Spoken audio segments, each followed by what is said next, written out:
I, Sujit Sir from Vivekananda Bright Future Academy, am going to discuss another video. Hope all of you are well. Please listen to my video till the end. Don't stop the video in the middle point. If you stop the video, you will not understand it properly. If you come for the first time to my channel, you must not forget to subscribe it. If you do so, my next video will reach to you easily and immediately. Don't forget to like the video, comment on it, and of course never fail to share the video. If you share the video, then others also will be able to know the video. Let's start our video and listen to my video carefully. If you are able to understand it, I will be lucky to present it to you. Thank you for the day. Best of luck.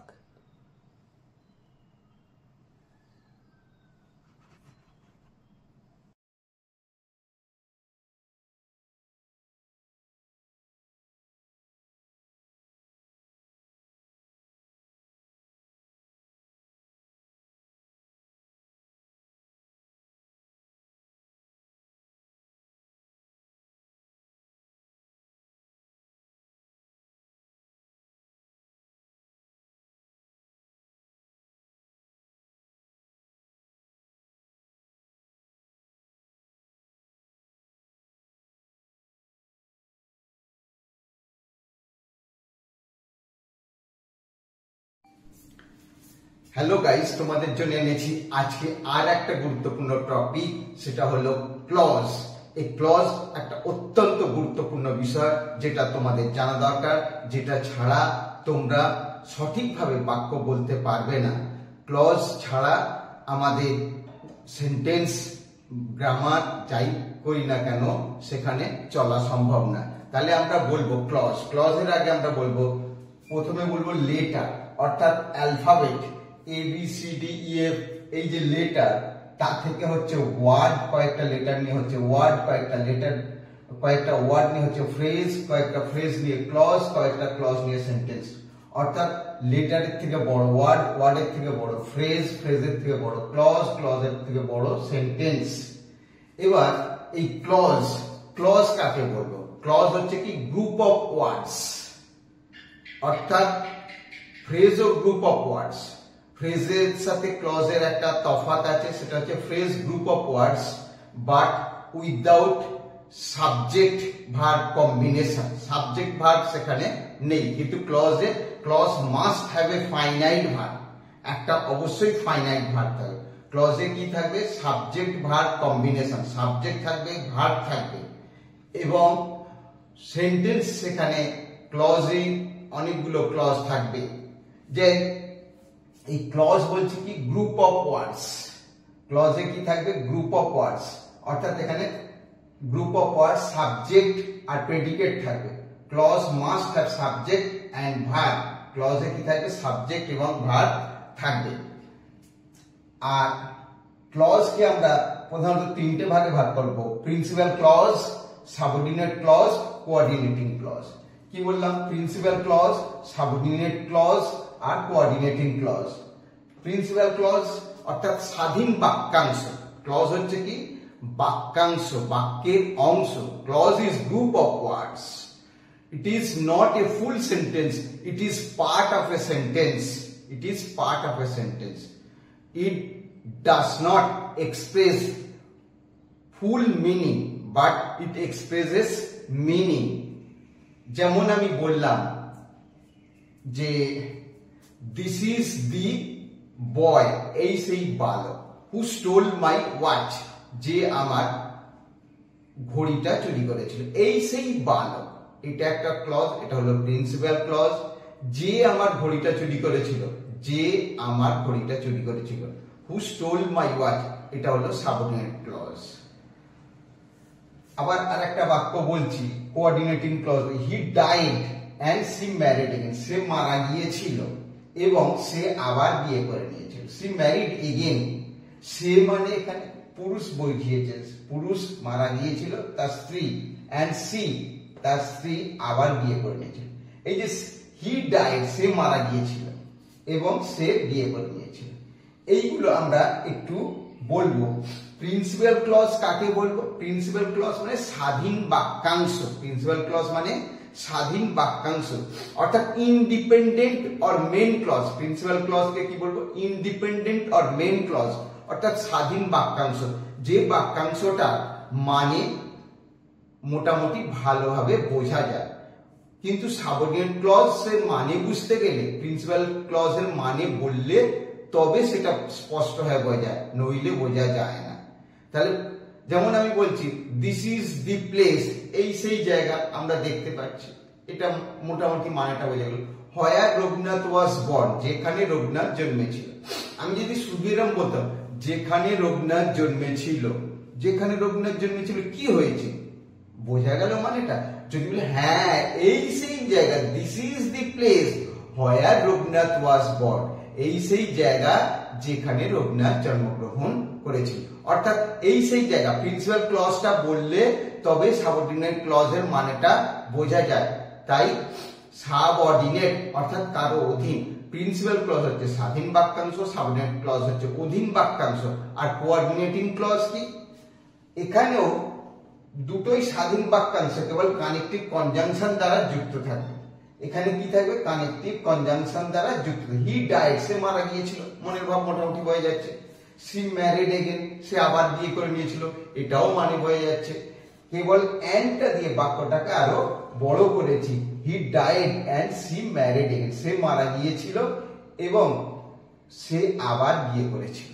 এই যে দুটোই স্বাধীন বাক্যাংশ, কেবল connective conjunction দ্বারা যুক্ত করে এটাকে একটা বড় বাক্য করা হয়েছে, এটাকে বলা হচ্ছে কোঅর্ডিনেটিং ক্লজ। এই প্রত্যেকটা ক্লজ হচ্ছে কোঅর্ডিনেটিং ক্লজ। তাহলে আমরা কি বললাম? প্রিন্সিপাল ক্লজ মানে স্বাধীন বাক্যাংশ, যে ক্লজের মানে নিজে থেকেই বোঝা যায়। সাবঅর্ডিনেট ক্লজ মানে অধীন বাক্যাংশ, যার মানেটা নিজে থেকে স্পষ্ট হয় না, তার মানেটা বুঝতে গেলে প্রিন্সিপাল ক্লজটাকে বলতে হয়, তবেই তার মানেটা বোঝা যায়। আর কি? কোঅর্ডিনেটিং ক্লজ অর্থাৎ কিনা যে ক্লজে প্রত্যেকটাই প্রিন্সিপাল ক্লজ আছে, কেবল কানেক্টিভ কনজাংশন দ্বারা যুক্ত থাকে, সেটা হচ্ছে কোঅর্ডিনেটিং ক্লজ। তাহলে আমরা বললাম কি? Clause group of words, clause মানে হচ্ছে group of words, subject predicate থাকবে, সাবজেক্ট প্রেডিকেট অবশ্যই থাকবে। Clause must have a finite verb, অর্থাৎ ফ্রেজে কি থাকে? Phrase is also group of words but having no subject and verb combination. Phrase এর কোনো সাবজেক্ট ভার্ব কম্বিনেশন। ফ্রেজ ব্যাপারটা কি এটা ডিটেইলসে আমাদের জানা দরকার। তো ফ্রেজের এর আগের ভিডিওটাই আমরা ফ্রেজের উপর করেছি, সেই ফ্রেজের ভিডিওটা তোমরা দেখে নিলেই বুঝতে পারবে ফ্রেজ ব্যাপারটা কি। তাহলে আমরা এখন আলোচনা করছি ক্লজ। তাহলে ক্লজকে তিনটে ভাগে ভাগ করব, প্রিন্সিপাল ক্লজ, সাবঅর্ডিনেট ক্লজ আর কোঅর্ডিনেট ক্লজ বা কোঅর্ডিনেটিং ক্লজ।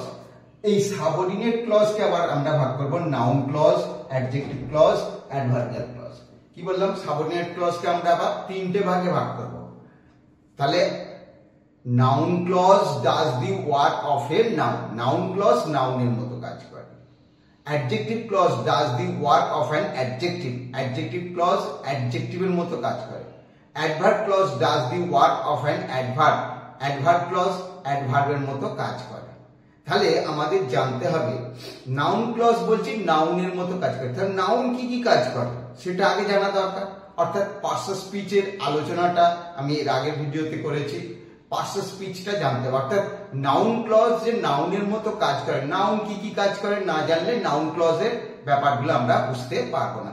তেমনি আমি বলছি adjective clause does the work of an adjective, adjective clause অ্যাডজেক্টিভের মতো কাজ করে, সেটা বুঝতে গেলে অবশ্যই অ্যাডজেক্টিভের ফাংশন গুলো জানা দরকার। Adverb clause does the work of an adverb, adverb clause অ্যাডভার্বের মতো কাজ করে, তাহলে অ্যাডভার্ব ফাংশনটা আমাদের জানতে হবে। সেই জন্য পার্শ্ব স্পিচের ভিডিওটা তোমাদের দেখতে হবে একবার, সেটা আমি আগে করেছি, সেটা দেখে নেবে। তাহলে আমরা আজকে কি আলোচনা করছি? ক্লজ সম্পর্কে। ক্লজ বলতে গিয়ে আমি বলেছি লেটার, অর্থাৎ যেখানে কয়েকটা এ বি সি ডি এরকম লেটার, সি এ আর কার এটাকে আমরা সাজালে, সঠিকভাবে সাজালে, লেটার আমরা কার CAR, এটা না আমরা বলে RAC এরকম বললাম, তাহলে কি সেটা হবে? হবে না। সেটাকে সাজাতে হবে এবং যাতে তার একটা মানে থাকে, অর্থাৎ সেটা হচ্ছে ওয়ার্ড। ওয়ার্ডকে আবার কয়েকটা ওয়ার্ড পরপর যুক্ত করে আমরা করেছি কি ফ্রেজ। কয়েকটা ফ্রেজকে যুক্ত করে এবং তার সাথে আরো কিছু যোগ করে সেটাকে আমরা করেছি ক্লজ। ক্লজকে আবার কয়েকটা ক্লজ নিয়ে হয়েছে সেন্টেন্স। তাহলে এই ক্লজকে আমরা এরকম ভাবে ভাগ করলাম, প্রিন্সিপাল ক্লজ বা মেইন ক্লজ বা ইন্ডিপেন্ডেন্ট ক্লজ, স্বাধীন বাক্যাংশ, সাবঅর্ডিনেট ক্লজ আর ডিপেন্ডেন্ট ক্লজ, অধীন বাক্যাংশ, কোঅর্ডিনেটিং ক্লজ। অর্থাৎ এখানে প্রিন্সিপাল ক্লজ প্রত্যেকটাই তার সাথে কানেক্টিভ কনজাংশন দ্বারা যুক্ত আছে।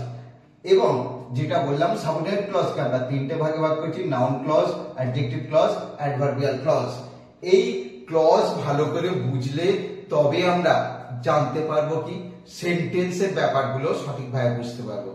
অর্থাৎ সেন্টেন্সকে আমরা কনস্ট্রাকশনলি সেন্টেন্সকে তিনটে ভাগে ভাগ করি, simple sentence, complex sentence, compound sentence. এবং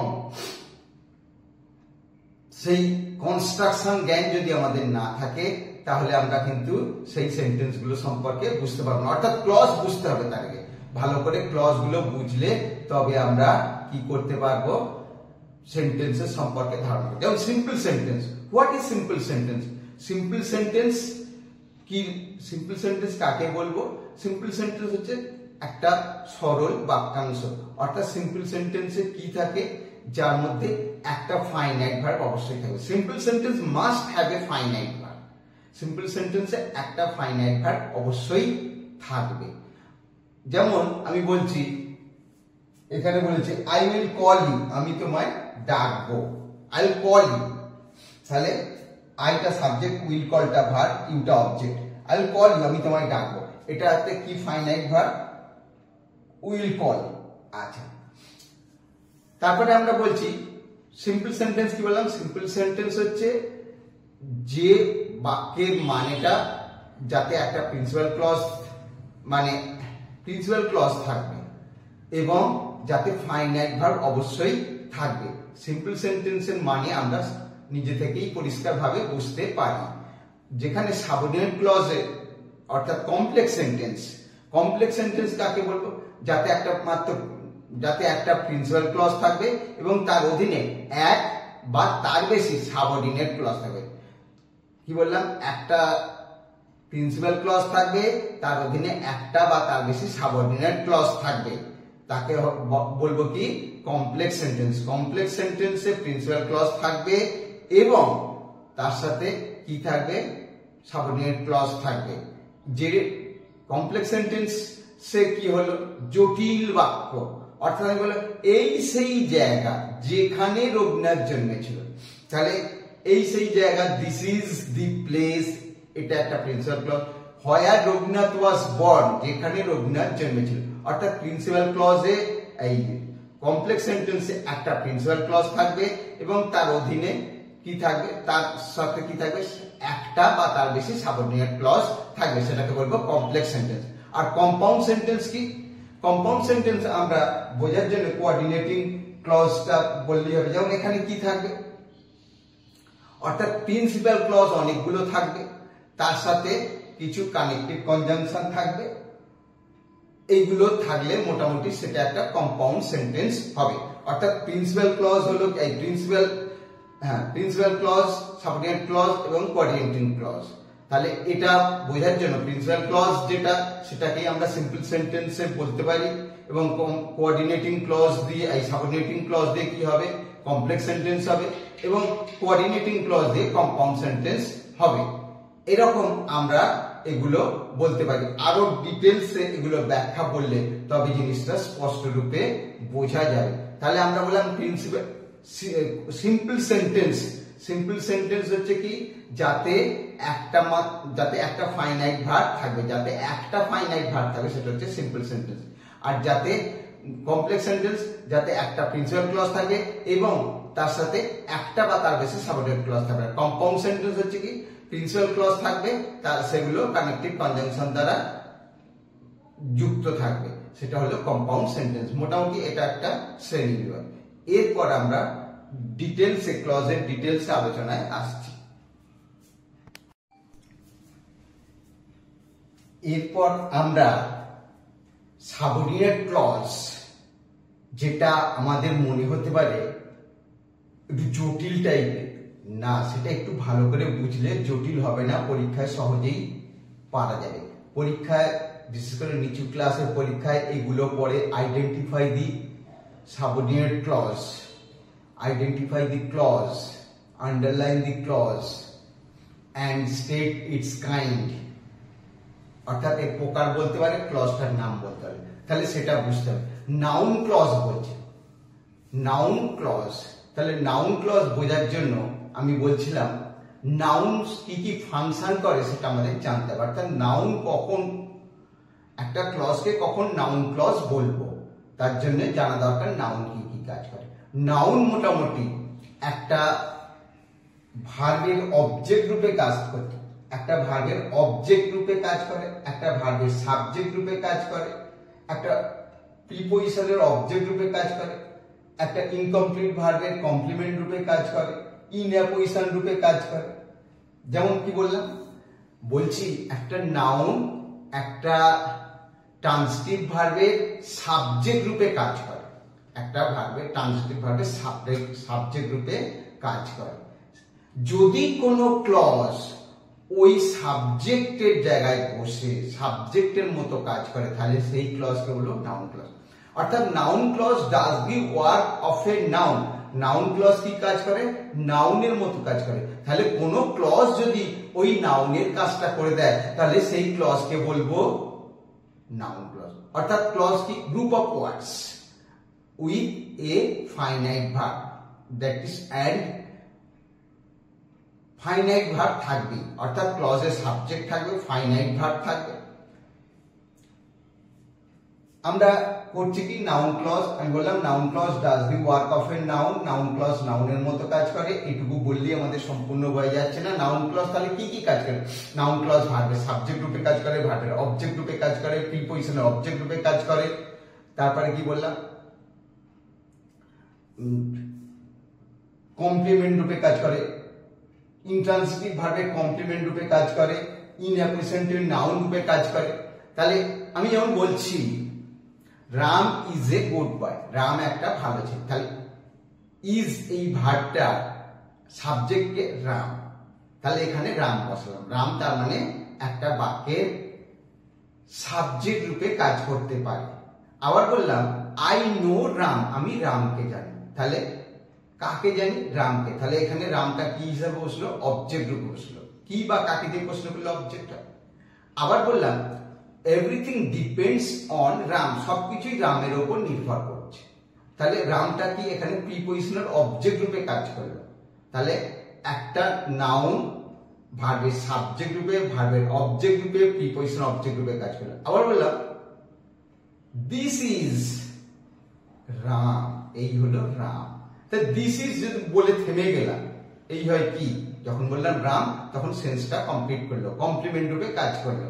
তাহলে এটা ইন্ট্রান্সিটিভ ভার্বের কমপ্লিমেন্ট রূপে কাজ করে। তাহলে এই কমপ্লিমেন্ট রূপে কাজ করলো নাউন। আবার বলছি যেমন দশরথ ফাদার অফ রাম, দশরথ যে রামের বাবা একই ব্যক্তি। তাহলে এই এখানে বলছে ইনঅ্যাপোজিশন রূপে, অর্থাৎ পরিচয় সমার্থক শব্দ হিসেবে কাজ করছে। এই রকম ক্ষেত্রে যখন নাউন ক্লজ কাজ করে তখন সেই ক্লজটাকেও নাউন ক্লজ বলবো। অর্থাৎ নাউন এই কাজ করে, তাহলে ক্লজও এই কাজ করে, তবে সেটা নাউন ক্লজ হয়েছে। যেমন আমরা এখানে দেখিয়েছি when he will come is uncertain, কখন সে ফিরবে এটা অনিশ্চিত। when he will come is uncertain, অর্থাৎ is ভার্ব, তার আগে সাবজেক্ট রূপে কে বসেছে? এই পোরশনটা বসেছে। তাহলে আমরা বলেছি সাবজেক্ট রূপে রাম বসে, সাবজেক্টের জায়গায় এখানে এই ক্লজটা বসেছে, তাহলে এই ক্লজটাকে আমরা বলবো noun clause. when he will come, কখন সে আসবে অনিশ্চিত, তাহলে ইট ইজ আনসার্টেন, এটা অনিশ্চিত। when he will come, কখন সে আসবে এটা হচ্ছে অনিশ্চিত, এটা সাবজেক্ট রূপে বসেছে, এটা হলো নাউন ক্লজ। আবার দ্বিতীয় বাক্যটা বলছি আই হোপ, আমি আশা করি, দ্যাট হি উইল কাম সুন, আমি আশা করছি সে শীঘ্রই আসবে, আমি আশা করি, কি আশা করি, সে শীঘ্রই আসবে। I hope that he will come soon, object রূপে বসেছে, হোপ ভার্বের অবজেক্ট রূপে এই পোরশনটা বসেছে, তাই এটা হলো নাউন ক্লজ, এটাও হলো নাউন ক্লজ। তাহলে নাউন ক্লজের ফাংশন বোঝার জন্য আমাদের এই জিনিসগুলো বুঝতে হবে, সাবজেক্ট রূপে বসবে, অবজেক্ট রূপে বসবে, অবজেক্ট অফ এ প্রিপোজিশন রূপে বসবে, ইনকমপ্লিমেন্ট রূপে, এই কমপ্লিমেন্ট রূপে বসবে, তারপরে ইনঅ্যাপ্রিসিয়েন্ট রূপে বসবে। এই পাঁচটা ফাংশন জানলে বা বুঝলে, তখন যদি বুঝতে পারি তাহলেই বুঝতে পারবে যে এটা নাউন ক্লজ হয়েছে। আর ক্লজ, এই সাবঅর্ডিনেট ক্লজ দিয়ে বাক্যাংশ বাক্য যে করব সেগুলো সবই কমপ্লেক্স সেন্টেন্স হবে, সেগুলো সবই কমপ্লেক্স সেন্টেন্স হবে। তাহলে আমি বললাম when he will come is uncertain, এটা সাবজেক্ট রূপে বসেছে, when he will come, I hope that he will come soon, আমি আশা করছি যে সে শীঘ্রই ফিরবে, তাহলে এই হোপ ভার্বের অবজেক্ট রূপে এই পোরশনটা বসছে, এটা হয়েছে অবজেক্ট রূপে বসেছে, এটা noun clause. I have no idea of what he has planned, সে কি পরিকল্পনা করছে আমার কোনো ধারণা নেই। I have no idea of প্রিপোজিশনের পরের পোরশনটা হচ্ছে প্রিপোজিশনের অবজেক্ট রূপে বসছে, প্রিপোজিশনের এই পরের পোরশনটা কি হচ্ছে প্রিপোজিশনের অবজেক্ট রূপে।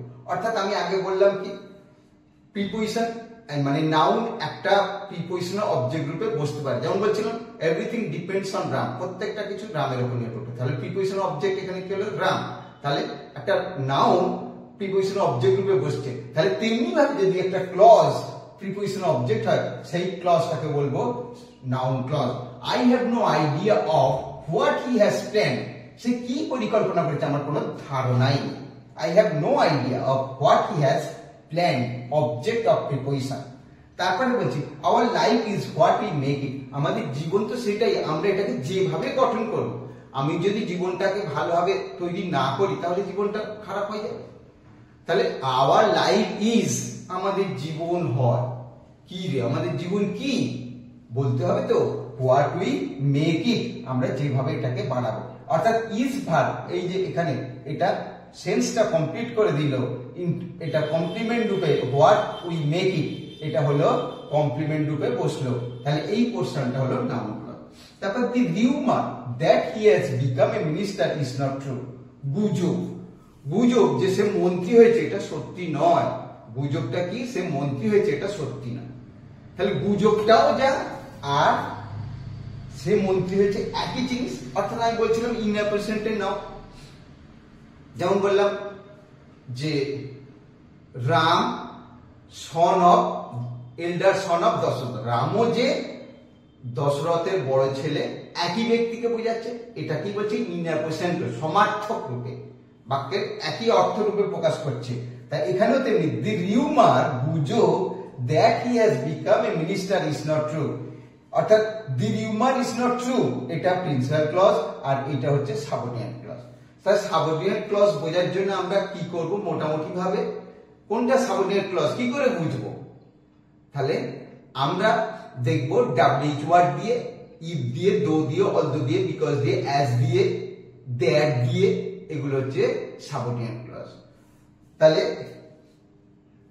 আমরা নাউন ক্লজ চিনব কি করে, নাউন ক্লজের এই ফাংশনগুলো যদি বুঝতে পারি সেটা তো চিনতেই পারছি। এছাড়াও মোটামুটি বেশি যেটা নাউন ক্লজ আছে সেটা হচ্ছে ভার্বের অবজেক্ট রূপে দ্যাট দিয়ে, নাউন ক্লজ বোঝার এ হচ্ছে দ্যাট দিয়ে হতে পারে, হোয়াট দিয়ে, হোয়ার দিয়ে, হোয়াই দিয়ে, এটা হবে তখনই যদি সেটা নাউনের পরিচয় প্রকাশ করে বা নাউনের এই ফাংশনগুলো সার্ভ করে, তখনই সেটা হয়ে যাবে নাউন ক্লজ। তাহলে আমরা নাউন ক্লজ একটা অত্যন্ত ভাইটাল বিষয়, সেটা বোঝার জন্য আমরা এই ফাংশনগুলো আমাদের জানতে হবে। যদি এই ফাংশনগুলো আমরা জানতে পারি তাহলে নাউন ক্লজকে আমরা সহজেই বুঝতে পারবো। তাহলে নাউন ক্লজ নাউনের মতো কাজ করে, noun clause does the work of a noun. নাউন ক্লজের ফাংশনগুলো কি কি বললাম, একটা ট্রান্সটিভ ভার্বের সাবজেক্ট রূপে, ট্রান্সটিভ ভার্বের অবজেক্ট রূপে, প্রিপোজিশনের অবজেক্ট রূপে, তারপরে বলছি কি ভার ইন্ট্রান্সিটিভ ভার্বের কমপ্লিমেন্ট রূপে এবং in acquisition to a noun বা প্রোনাউন রূপে বসে। এই হচ্ছে নাউন ক্লজের ফাংশন। তাহলে আমরা পরের আলোচনায় যাচ্ছি। এরপর আমরা এসেছি অ্যাডজেক্টিভ ফ্রেজ, এই অ্যাডজেক্টিভ ক্লজ। আমি এর আগে নাউন ক্লজ বললাম, এটা হচ্ছে অ্যাডজেক্টিভ ক্লজ। এই adjective clause does the work of an adjective. Adjective clause অ্যাডজেক্টিভের মতো কাজ করে। তাহলে অ্যাডজেক্টিভ কি কাজ করে? অ্যাডজেক্টিভ কি কাজ করে? নাউন বা প্রোনাউনের পরিচয় দেয়, নাউন বা প্রোনাউনকে কোয়ালিফাই করে আর মডিফাই করে, অর্থাৎ নাউন বা প্রোনাউনের পরিচয় দেয়, নাউন বা প্রোনাউনের পরিচয় দেয়। যেমন এই বাক্যটা লিখি, the man who was suffering from cancer has died. লোকটার পরিচয় দিচ্ছে, লোকটার কি করছি? পরিচয় দিচ্ছে। লোকটা কে? যে ক্যান্সারে ভুগছিল, সে মারা গেছে। দি ম্যান হ্যাজ ডাইড, এটা হলো প্রিন্সিপাল ক্লজ। আর who was suffering from cancer, যে ক্যান্সারে ভুগছিল, সে মারা গেছে। তাহলে দি ম্যান, এই ম্যানটাকে বলে ক্লজের আগে যখন এই নাউনটা বসে এটাকে বলে অ্যান্টিসিডেন্ট। এই অ্যান্টিসিডেন্ট অর্থাৎ নাউনের পরে যখন ক্লজ বসে নাউনটাকে মডিফাই করবে বা কোয়ালিফাই করবে বা পরিচয় দেবে, সেটাকে বলা হচ্ছে অ্যাডজেক্টিভ ক্লজ বা অ্যাডজেক্টিভ ক্লজ। সেটাকে বলবো কি? অ্যাডজেক্টিভ ক্লজ বা রিলেটিভ ক্লজ। অ্যাডজেক্টিভ ক্লজ বা রিলেটিভ ক্লজ। অ্যাডজেক্টিভ ক্লজ বা relative clause, relative clause relative pronoun দিয়ে যখন ক্লজগুলো হবে সেটাকে বলা হবে রিলেটিভ ক্লজ। তাহলে the man who was suffering from cancer has died, লোকটার পরিচয় দিচ্ছে কি? হু ওয়াজ সাফারিং, লোকটা কে, কি হয়েছে তার। তাহলে হু ওয়াজ সাফারিং ফ্রম ক্যান্সার। এই যে নাউনের, এই নাউনটার সম্পর্কে এই বা নাউনের পরিচয়টা দিচ্ছে বা নাউনের সম্পর্কে কিছু বলছে, এই পোর্শনটাকে বলা হচ্ছে অ্যাডজেক্টিভ ক্লজ। তারপরে বলছে this is the place where Rabindranath was born, এই সেই জায়গা যেখানে রবীন্দ্রনাথ জন্মেছিল, এই সেই জায়গা যেখানে রবীন্দ্রনাথ জন্মেছিল। তাহলে দিস ইজ দি প্লেস, প্লেসটার নাউন, তার সম্পর্কে বলে দিচ্ছে। অর্থাৎ নাউনের সম্পর্কে যে বলে বা নাউনের পরিচয় দেয় সেটাকে আমরা বলবো অ্যাডজেক্টিভ ক্লজ। অ্যাডজেক্টিভ ক্লজ বোঝার জন্য আমাদের কি করতে হবে? দেখতে হবে সেই ক্লজটার আগে কে আছে। নাউন আছে এবং পরিচয় যেটা দেওয়া হয়েছে সেটা নাউনেরই পরিচয় দেওয়া হয়েছে, তাই এটা হলো নাউন বা প্রোনাউনের পরিচয় যদি দেয় তখন সেটা হবে কি? অ্যাডজেক্টিভ ক্লজ বা রিলেটিভ ক্লজ। কেন রিলেটিভ ক্লজ? কারণ রিলেটিভ প্রোনাউন দিয়ে এই বাক্যগুলো হচ্ছে। যেমন আমি এরকম যদি বলি, আই নো রাম, আমি রামকে জানি। পরের বাক্য বলছি Ram is a good boy. তাহলে আই নো রাম একটা বাক্য, Ram is a good boy আর একটা বাক্য। এই I know Ram who is a good boy, এই রামের পরিবর্তে হুটা যোগ করলাম, তাহলে এটা হলো হুটা হলো প্রোনাউন এবং দুটো বাক্যের মধ্যে সম্পর্ক নির্ণয় করে দিল এইটা, তাই এটাকে হলো হচ্ছে রিলেটিভ প্রোনাউন। তাহলে কি বললাম? যখন রিলেটিভ প্রোনাউন দিয়ে ক্লজ গুলো হয় তখন তাকে বলবো রিলেটিভ ক্লজ এবং সেটাকে অ্যাডজেক্টিভ ক্লজ বলছি কারণ সেটা নাউনের পরিচয়টা দিচ্ছে। তাই কি বললাম? The man who was suffering from cancer has died, যে লোকটা ক্যান্সারে মারা গেছে, এই যে লোকটা ক্যান্সারে ভুগছিল, লোকটা কেমন তার পরিচয় দিচ্ছে, ক্যান্সারে ভুগছিল, মারা গেছে। দি ম্যান হ্যাজ ডাইড, এটা হলো principal clause. Who was suffering from cancer, যে ক্যান্সারে ভুগছিল, এটা হলো subordinate clause, subordinate adjective clause, কারণ এটা নাউনের পরিচয় দিচ্ছে। This is the place where Rabindranath was born, এই সেই জায়গা যেখানে রবীন্দ্রনাথ জন্মেছিল। প্লেসটা নাউন, তাহলে নাউনের পরে বসে এই পোর্শনটা নাউনের পরে বসে নাউনকে মডিফাই বা কোয়ালিফাই করছে বা নাউনটার পরিচয় দিচ্ছে সংক্ষেপে বললে। তাহলে এই পোর্শনটা হলো, এই সাবঅর্ডিনেট ক্লজটা হলো সাবঅর্ডিনেট অ্যাডজেক্টিভ ক্লজ বা রিলেটিভ ক্লজ। তারপর একটা বলছে the book that fetched him Nobel prize has been lost, যে বইটা তাকে নোবেল পুরস্কার এনে দিয়েছিল সেটা হারিয়ে গেছে। The book that fetched him the Nobel prize, তাহলে বইটার নাউন, তার সম্পর্কে বলছে এই ক্লজটা। যদি অ্যাডজেক্টিভের, কেন এটা অ্যাডজেক্টিভ ক্লজ? নাউন সম্পর্কে এই ক্লজটা বলে দিচ্ছে, তাই এই ক্লজটাকে বলবো অ্যাডজেক্টিভ ক্লজ বা রিলেটিভ ক্লজ। তাহলে নাউন ক্লজ বোঝালাম, অ্যাডজেক্টিভ ক্লজ বোঝালাম। তাহলে অ্যাডজেক্টিভ ক্লজ কি বললাম, তার ফাংশনটা কি? অ্যাডজেক্টিভ ক্লজ হচ্ছে নাউনের পরিচয় দেয় যে ক্লজটা, অর্থাৎ নাউনের মতো কাজ করে, সরি অ্যাডজেক্টিভের মতো কাজ করে। অ্যাডজেক্টিভের কাজ কি? নাউনের পরিচয় দেওয়া, নাউন সম্পর্কে কিছু বলা বা নাউন বা প্রোনাউনের পরিচয় দেওয়া, সেটাই হচ্ছে অ্যাডজেক্টিভের ক্লজ, অ্যাডজেক্টিভের কাজ। তাহলে এই সেই অ্যাডজেক্টিভের কাজ যদি কোনো ক্লজ করে দেয় তাহলে সেই অ্যাডজেক্টিভটাকে কি বলবো? অ্যাডজেক্টিভ ক্লজ বলবো। সহজ বিষয়। তাহলে অ্যাডজেক্টিভ ক্লজ এটার সম্পর্কে বলার জন্য অ্যাডজেক্টিভ ক্লজের আগে যে নাউনটা বসলো সেটাকে বলা হচ্ছে অ্যান্টিসিডেন্ট, সেটা বোঝালাম। এই এবং নাউনের পরিচয় দিল এই ক্লজটা, এটাকে বলে অ্যাডজেক্টিভ ক্লজ। এখানে তেমনি দিস ইজ দি প্লেস হয় রবীন্দ্রনাথ ওয়াজ বর্ন, এই সেই জায়গায় এখানে পুরো বাক্যটা বলে দিলাম। এটা হলো প্রিন্সিপাল ক্লজ, এই ডাব্লিউএইচ ওয়ার্ড দিয়ে শুরু, যেটা সাবঅর্ডিনেট ক্লজ। এখানে কি বললাম? দি বুক দ্যাট ফেস, অর্থাৎ এখানে শুধু নাউনটা বললাম, সাবজেক্টটা বললাম, তারপরে প্রিন্সিপাল ক্লজের ভার্বটা এই পোরশনটা, এটা হচ্ছে subordinate clause. The book that fetched him the Nobel prize, বইটা যেটা তাকে নোবেল পুরস্কার দিয়েছিল, হ্যাজ বিন লস্ট, সেটা হারিয়ে গেছে। তাহলে আমরা নাউন ক্লজ বুঝলাম, অ্যাডজেক্টিভ ক্লজ বুঝলাম, এবারে আমরা অ্যাডভার্ব ক্লজ বুঝবো। তাহলে আমরা এখন এসে গেছি পরের এটা নিয়ে, সেটা হচ্ছে কি? Adverb clause. আমরা এর আগে নাউন ক্লজ আর অ্যাডজেক্টিভ ক্লজ বুঝিয়েছি, এখন আমি বোঝাচ্ছি adverb clause. Adverb clause, adverbial clause. Adverb clause কি কি, কোনটা থাকলে অ্যাডভার্ব বুঝবো? অ্যাডভার্ব কি কি বোঝায়? ভার্ব, মূলত অ্যাডভার্ব, ভার্বের সাথে কিছু যোগ করে।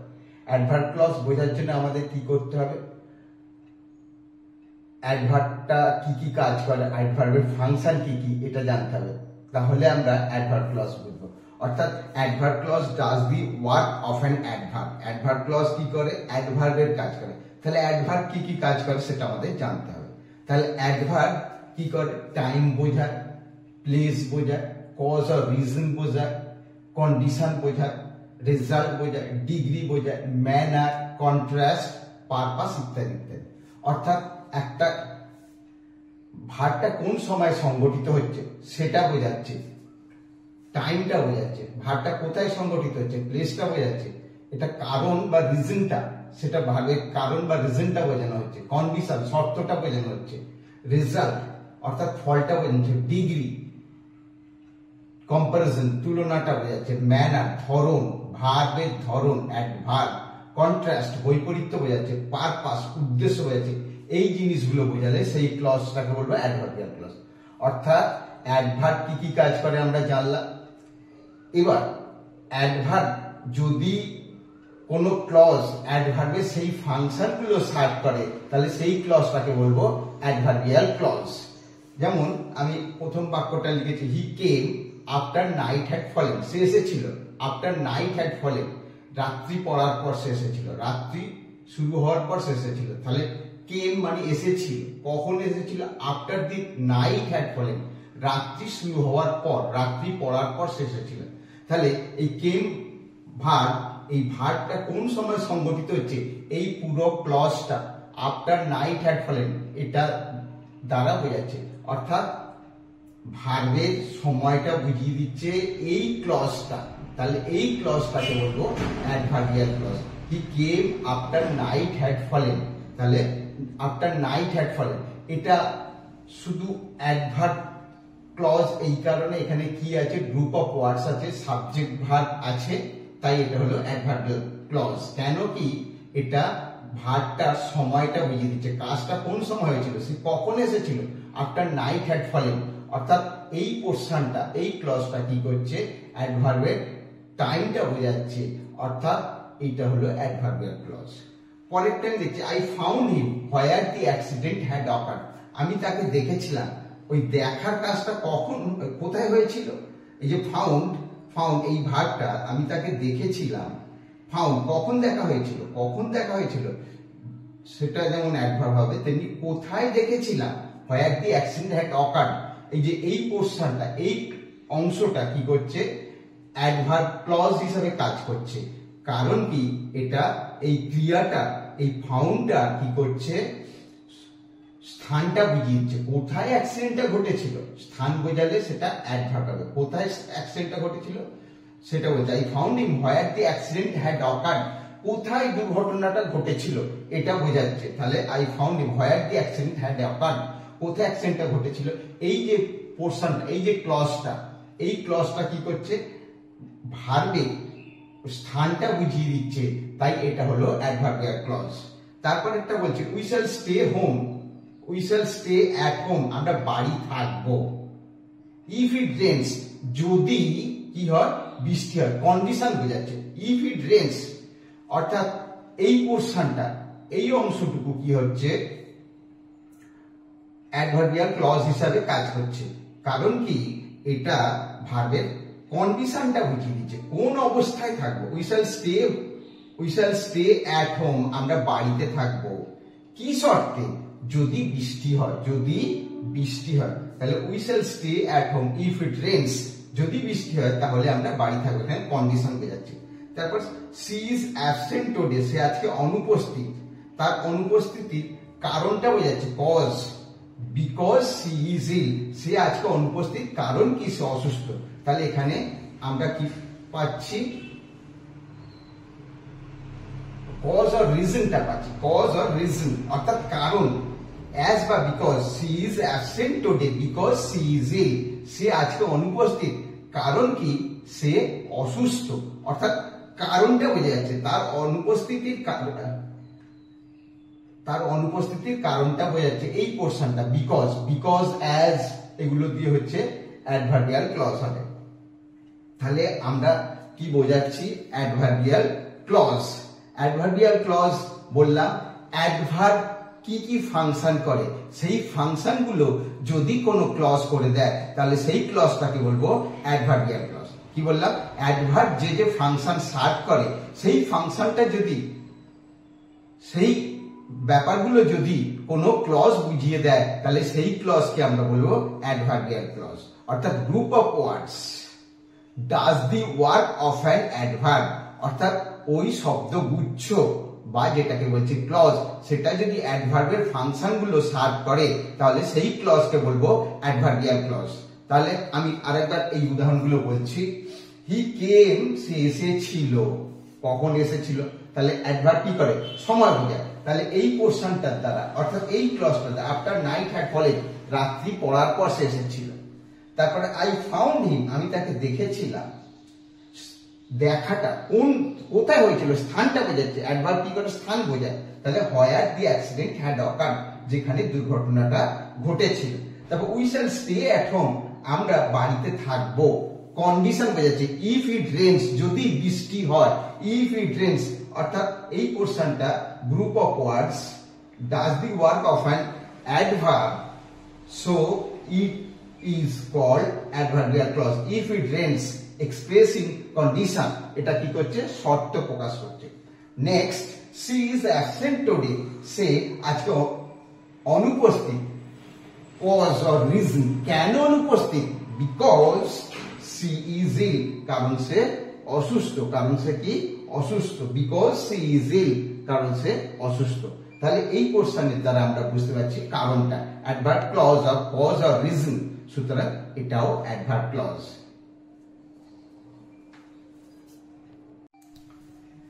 তাহলে আমরা কি বলছি, অ্যাডভার্বিয়াল ক্লজ কোন কোন জিনিস থাকলে বুঝবো সেটা অ্যাডভার্বিয়াল ক্লজ হবে। অর্থাৎ টাইম বোঝাবে, প্লেস বোঝাবে, কজ অর রিজন বোঝাবে, কন্ডিশন বোঝাবে, রেজাল্ট বোঝাবে, ডিগ্রি বোঝাবে, ম্যানার বোঝাবে, কন্ট্রাস্ট বোঝাবে। কার, ভার্বে।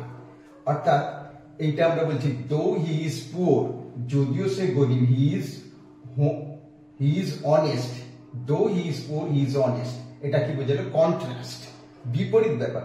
যদিও সে গরিব তথাপি সে সৎ, গরিব হয়েও সে সৎ। দো he is poor, he is honest, অর্থাৎ এই যে কন্ট্রাস্ট বোঝাচ্ছে, দুটো বিপরীত ব্যাপার রয়েছে, দো অলদো এইসব দিয়ে কি হবে, অ্যাডভার্বিয়াল ক্লজ হবে। দো হি ইজ পুর হি ইজ অনেস্ট, যদিও সে গরিব তথাপি সে সৎ। এই যে দো হি ইজ পুর এই পোর্শনটা কি করলো, অ্যাডভার্বিয়াল ক্লজকে বোঝালো, কারণ এটা কন্ট্রাস্ট বোঝাচ্ছে, অর্থাৎ অ্যাডভার্ব এই ফাংশনগুলো সার্ভ করে। অ্যাডভার্ব কি করে, সময় বোঝায়, স্থান বোঝায়, কারণ বা রিজন বোঝায়, কন্ডিশন বোঝায়, ফল বোঝায়, ডিগ্রি আর কম্পারিজন বোঝায়, ম্যানার ধরনটা বোঝায়, কন্ট্রাস্ট বিপরীত ব্যাপারটা বোঝায়, পারপাস উদ্দেশ্যটা বোঝায়। এই যে যদি এই কোনো ক্লজ যদি এই ফাংশনগুলো সার্ভ করে, তাহলে সেই ক্লজটাকে বলবো কি, অ্যাডভার্বিয়াল ক্লজ। অর্থাৎ adverbial clause does the work of an adverb. Adverbial clause অ্যাডভার্বের কাজ করে। অর্থাৎ অ্যাডভার্ব কি কাজ করে, অ্যাডভার্ব এই কাজগুলো করে। যদি কোনো ক্লজ অ্যাডভার্বের ওই ফাংশনগুলো সার্ভ করে দেয়, তাহলে সেই ক্লজকে কি বলবো, অ্যাডভার্বিয়াল ক্লজ। তাহলে আমরা উদাহরণগুলো দেখছি কি, দো হি ইজ পুর, যদিও সে গরিব, অর্থাৎ এই পোর্শনটা এটা কি, group of words does the work of an adverb, যদিও কন্ট্রাস্ট বৈপরীত্য বোঝাচ্ছে। দো হি ইজ পুর হি ইজ অনেস্ট, যদিও সে গরিব তথাপি সে সৎ। এটাকে আমরা এইভাবে প্রকাশ করেছি, তাহলে এটা হলো অ্যাডভার্বিয়াল ক্লজ। তারপর উই ইট, আমরা খাই। আমরা খাই কি অবস্থায় খাই, এটা আমরা খাই যাতে করে, পারপাস উদ্দেশ্যটা হয়েছে, so that we may live, আমরা খাই যাতে করে আমরা বাঁচি। We eat so that we may live, অর্থাৎ এখানে কি বোঝাচ্ছে, পারপাস উদ্দেশ্যটা রয়েছে, আমাদের খাওয়ার উদ্দেশ্যটা কি, যাতে করে আমরা বাঁচি। We eat so that we may live, তাহলে so that we may live এই পোর্শনটা হলো কি, অ্যাডভার্বিয়াল ক্লজ, কারণ এটা পারপাসটা বোঝাচ্ছে। অ্যাডভার্ব পাস্ট পারপাস বোঝায়, তাহলে এই পোর্শনটা অর্থাৎ গ্রুপ অফ ওয়ার্ডস এটা কি করছে, এই পারপাসটাকে বুঝিয়ে দিচ্ছে, তাই এটা adverbial clause. Shyambabu is older than he looks, Shyambabu যতটা তাকে যত না দেখা তার থেকে সে বুড়ো। Shyambabu is older than he looks, যত না দেখা তার থেকে, এটা কি হচ্ছে, ডিগ্রি বোঝাচ্ছে, ডিগ্রি অর কম্পারিজন।